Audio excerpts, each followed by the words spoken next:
ये वही दिव्य वटवृक्ष है जिसके नीचे आज से 5000 वर्ष पहले श्री सुखदेव महाराज ने राजा परीक्षित को भागवत शास्त्र सुना करके मोक्ष प्राप्त किया।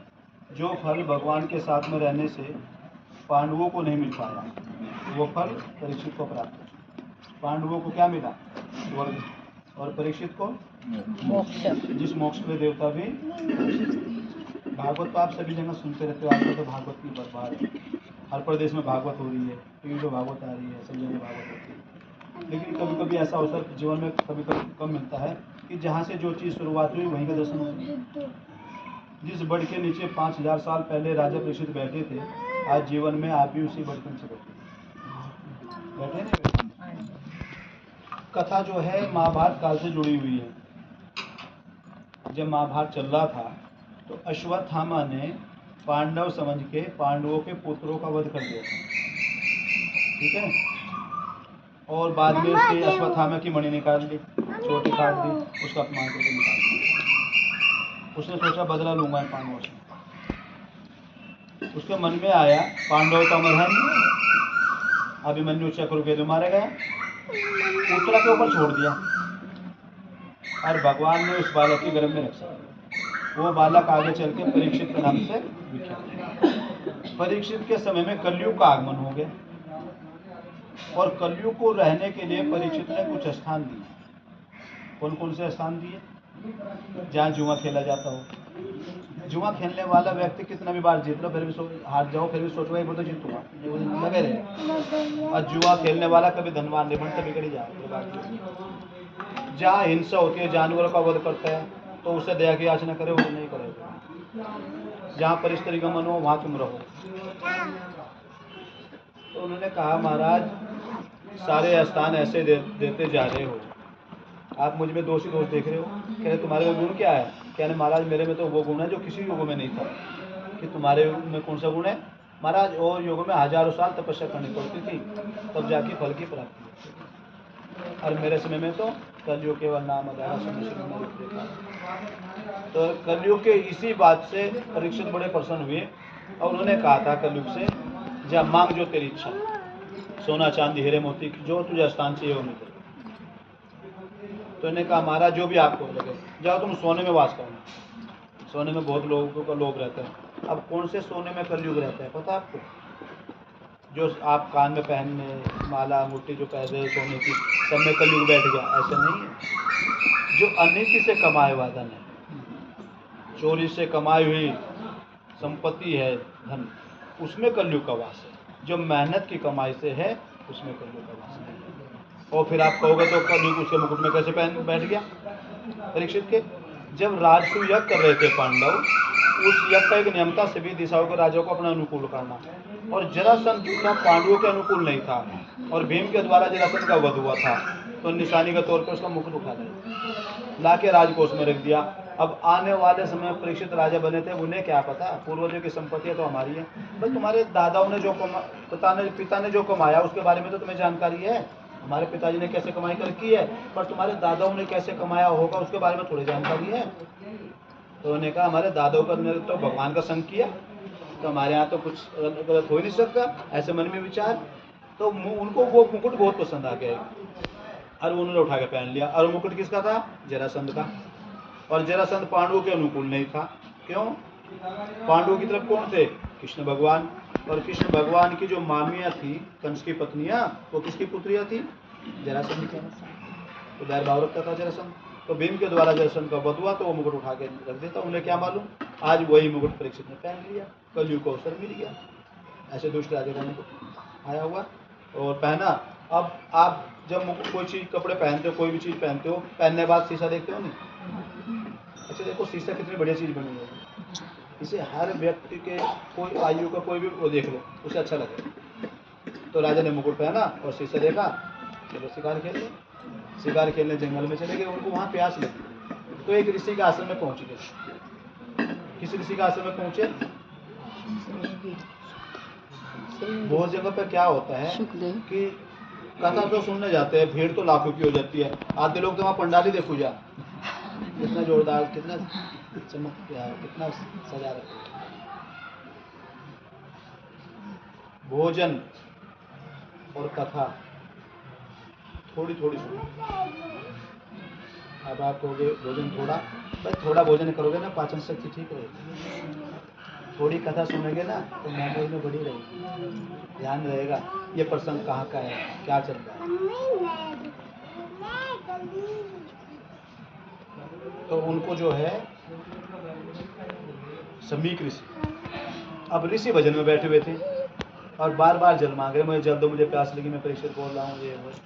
अब वो उठे, राज कलयुग की बुद्धि जागृत होगी, तुम राजा हो, तुम्हारा सम्मान नहीं कर रहा महाराज, पाखंड कर रहा है, इसको दंड दो। ये नहीं है कि परीक्षित के सर पे कलयुग बैठा है, आप हम सब के सिर पे भी कलयुग बैठता है। पता किस समय बैठता है? आप बाजार से खरीदारी करके आओ गर्मी में, पसीना आ रहा, थके आ रहे हो, और घर में तुम्हें पानी मांगो, किसी से पानी न मिले, पंखा चला दो, पंखा न चलावे को थोड़ी देर, तो थोड़ी देर वो कलयुग थारे पे सवार है, तुम तड़बड़क के बोलोगे, तुम्हारे शब्द बदल जाएंगे, और थोड़ी देर के बाद ठंडा पानी मिलेगा, ठंडी हवा मिलेगी, फिर तुम ठीक हो जाओगे। कोई किसान खेती बाड़ी करके खेत से आ रहे हो, थके आ रहे, और घर में पानी जब न मिला कैसा होगा स्वभाव, और थोड़ी देर के बाद ठीक हो जाएगा। तो कलयुग सब पे ही आता है। तो तुम राजा हमारा सम्मान नहीं करा, दंड दो इसको। क्या दंड दूँ? इधर उधर देखा तो मरा हुआ सिर्फ दिखाई पड़ा, तीर की नोक से उठा कर ऋषि के गले में डाल दिया। ऋषि महाराज जब भी नहीं उठा, राजा थका और अपने महल पहुंच गया,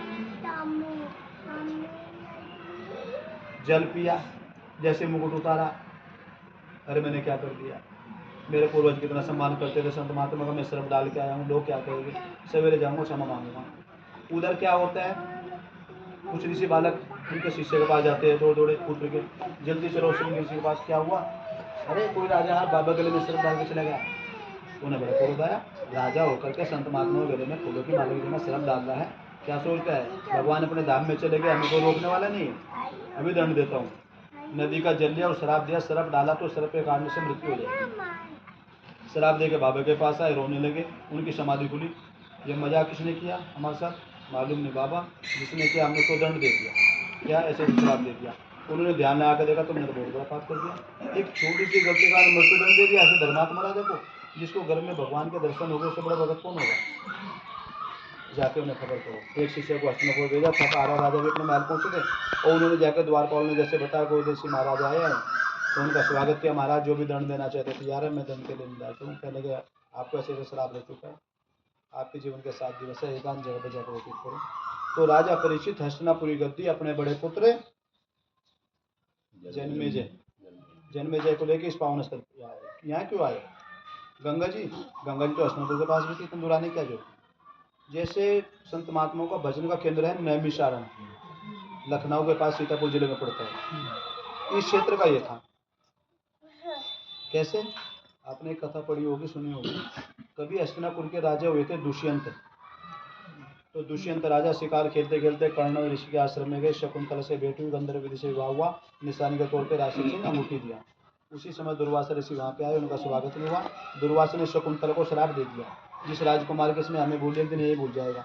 तो पहले रास्ते जो हुआ करते थे वो नदियों किनारे हुआ करते थे, हाईवे रोड नहीं थी पहले, नदियों किनारे रास्ते हुआ करते थे। तो जब हस्तिनापुर जा रही थी शकुंतला दुष्यंत से मिलने, तो उसकी अंगूठी गिर गई यहाँ। तो महाकवि कालिदास ने अभिज्ञान शाकुंतल में शाखावतार वर्णन किया। तो राजा परीक्षित यहाँ पे आए, त्रिकालदर्शी संत महात्मा प्रकट हुआ कि मेरी मुक्ति कैसे होगी, मैं प्रेत नहीं बनना चाहता, संसार में इस नाम से नहीं जाना चाहता। देखो जिन पांडवों की पग पग पे रक्षा की, उस पांडव वंश में भी ऐसे राजा हुए जो संत महात्मा का अपमान करके देखो आज प्रेत बना पड़ गया, कुछ तो उपाय करो। तो उन्होंने कहा जिसने करे मेरी रक्षा करो, उनका ध्यान करो। भगवान का ध्यान क्या, भगवान ही संत रूप में सुखदेव मुनि के रूप में प्रकट। और जैसे ही सुखदेव जी को देखा तो सब प्रणाम करने लगे। तो राजा सोचने का 16 साल का बालक है, इनके दादा की उम्र के, हमको प्रणाम करो। कि राजन हमारे समाज में आयु के बड़ा को बड़ा नहीं मानते, हमारे समाज में ज्ञान के बड़ा को बड़ा मानते हैं। सुखदेव जो है ज्ञान में हम सबसे अग्रणी है। तो सुखदेव जी का मन से पूजन किया। कोई पहले आगामी प्रोग्राम थोड़े थे जाके व्यवस्था करो वहाँ कथा होगी, अचानक था वो तो प्रोग्राम से। मन से भगवान का पूजन अर्चन किया और प्रार्थना करी, गुरुदेव जिसके जीवन के 7 दिवस है उसे क्या करना चाहिए। पहले परीक्षित यहाँ तो हर किसी के 7 ही दिवस है, मनुष्य मोह माया के कारण भूल जाता है कौन सा दिवस आप लोगों का। अरे ये जो पृथ्वी है ना, इस पृथ्वी के राजा वीर ऐसे योद्धा थे कि देवताओं को भी जरूरत पड़ती थी। एक बार देवासुर संग्राम में खटवांग नाम के राजा ने देवताओं की बड़ी सहायता करी। अब जब देवता विजय हो गए तो उन्होंने कहा वरदान मांगो। कहने के वरदान तो बाद में मांगेंगे, मैं तो अपने पृथ्वी पे जाना चाहता हूँ, अपने राज्य में जाना चाहता हूँ। तो कहने क्या करोगे? कहने वहाँ रानी है, मेरे पुत्र संतान है, मेरी प्रजा है। महाराज पता नहीं वहाँ पे कितने राजा हो गए, कितने को संतान होगी, कितने वहाँ क्यों कि तुम्हारे हमारे यहाँ का एक दिन, तुम्हारे यहाँ के तो 1000 साल हो जाएंगे। अच्छे, तो वहाँ मुझे कोई जानेगा नहीं, यहाँ मेरा हिसाब बनता नहीं, क्या करेगा? तो उसने कहा महाराज मेरी आयु कितनी है? देवता से कहा भाई आयु तो तुम्हारी 2 घड़ी। तो सोचा जब 2 घड़ी की आयु, वहाँ मुझे कोई जानता नहीं, यहाँ हिसाब नहीं, तो रोज में भगवान का भजन किया जाए तो 2 घड़ी में भगवान को प्राप्त कर दिया तो तुम्हारे पास तो 7 दिन पड़ेगा। तो 6 दिन तक भगवान की ऐसी ऐसी कथा सुनाई, ऐसी ऐसी लीला सुनाई, क्या आपने देखा होगा पहले दादा दादी कहानी सुनाते थे, हैं? अभी भी होगी दादी बनी हुई तो कहीं, है ना?